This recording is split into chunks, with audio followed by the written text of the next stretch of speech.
Hi hello ನಮಸ್ಕಾರ. ಯುಗಾದಿ ಹಬ್ಬದ ಹಾರ್ದಿಕ ಶುಭಾಶಯಗಳನ್ನು ನಮ್ಮ ರಾಷ್ಟ್ರಕವಿ ಕುವೆಂಪುರವರ ಈ ಕವನ ವಾಚನದೊಂದಿಗೆ ತಮ್ಮೆಲ್ಲರಿಗೂ ತಲುಪಿಸಲು ಇಷ್ಟಪಡುತ್ತೇನೆ. ಬನ್ನಿ ಕೇಳೋಣ. ಯುಗಾದಿ ಹಬ್ಬದ ಶುಭಾಶಯಗಳು ನಮ್ಮ ರಾಷ್ಟ್ರಕವಿ ಕುವೆಂಪುರವರ ಈ ಸುಂದರ ಕವನ ವಾಚನದೊಂದಿಗೆ. ತೊಲಗಲಿ ದುಃಖ ತೊಲಗಲಿ ಮತ್ಸರ, ತೊಲಗಲಿ ದುಃಖ ತೊಲಗಲಿ ಮತ್ಸರ, ಪ್ರೇಮಕ್ಕೆ ಮೀಸಲು ನವ ಸಂವತ್ಸರ, ಪ್ರೇಮಕ್ಕೆ ಮೀಸಲು ನವ ಸಂವತ್ಸರ. ನಮ್ಮೆದೆಯಲ್ಲಿದೆ ಸುಖನಿಧಿ ಎಂದು, ನಮ್ಮ ಎದೆಯಲ್ಲಿ ಸುಖನಿಧಿ ಎಂದು ಹೊಸ ಹೂಣಿಕೆಯನ್ನು ತೊಡಗಿಂದು, ಹೊಸ ಹೂಣಿಕೆಯನ್ನು ತೊಡಗಿಂದು. ತೊಲಗಲಿ ದುಃಖ ತೊಲಗಲಿ ಮತ್ಸರ, ಪ್ರೇಮಕ್ಕೆ ಮೀಸಲು ನವ ಸಂವತ್ಸರ.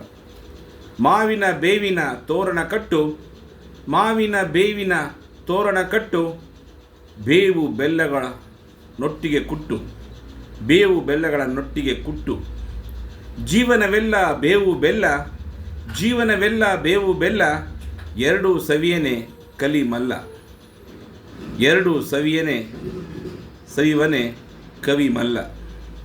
ತೊಲಗಲಿ ದುಃಖ ತೊಲಗಲಿ ಮತ್ಸರ, ಪ್ರೇಮಕ್ಕೆ ಮೀಸಲು ನವ ಸಂವತ್ಸರ.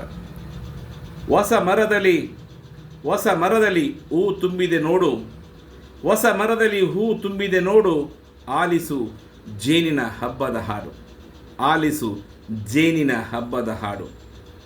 ಜೀವನವೆಂಬುದು ಹೂವಿನ ಬೀಡು, ಜೀವನವೆಂಬುದು ಹೂವಿನ ಬೀಡು, ಕವಿಯದೆ ಕವಿಯದೆ ಹೆಜ್ಜೇನಿನ ಗೂಡು, ಕವಿ ಎದೆ ಹೆಜ್ಜೇನಿನ ಗೂಡು. ಧನ್ಯವಾದಗಳು. ಕುವೆಂಪುರವರ ಈ ಸುಂದರ ಕವನದೊಂದಿಗೆ ತಮ್ಮೆಲ್ಲರಿಗೂ ಯುಗಾದಿ ಹಬ್ಬದ ಹಾರ್ದಿಕ ಶುಭಾಶಯಗಳು. ಏನಂತೀರ? ನಮಸ್ಕಾರ. ಇದು ನಿಮ್ಮ ಪಂಚಾಯಿತಿ ವೆಂಕಟೇಶ್ ಅರ್ಪಿಸುವ ಪಂಚಾಯಿತಿ ಪಂಚ್ಲೈನ್ಸ್ ನನ್ನ ಯೂಟ್ಯೂಬ್ ಚಾನಲ್ನಲ್ಲಿ ಇವತ್ತೇ ಲೈಕ್ ಮಾಡಿ, ಸಬ್ಸ್ಕ್ರೈಬ್ ಮಾಡಿ, ಶೇರ್ ಮಾಡಿ. ಮತ್ತಷ್ಟು ಹೆಚ್ಚಿನ ಕವನಗಳನ್ನು, ಈ ರೀತಿ ಕವನ ವಾಚನಗಳನ್ನು ಕೇಳ್ತಾ ಇರಿ. ಧನ್ಯವಾದಗಳು. ಇದು ನಿಮ್ಮ ಪ್ರೀತಿಯ, ನಲ್ಮೆಯ, ಮಮತೆಯ, ಮಮಕಾರದ ಪಂಚಾಯಿತಿ ವೆಂಕಟೇಶ್. ಧನ್ಯವಾದಗಳು.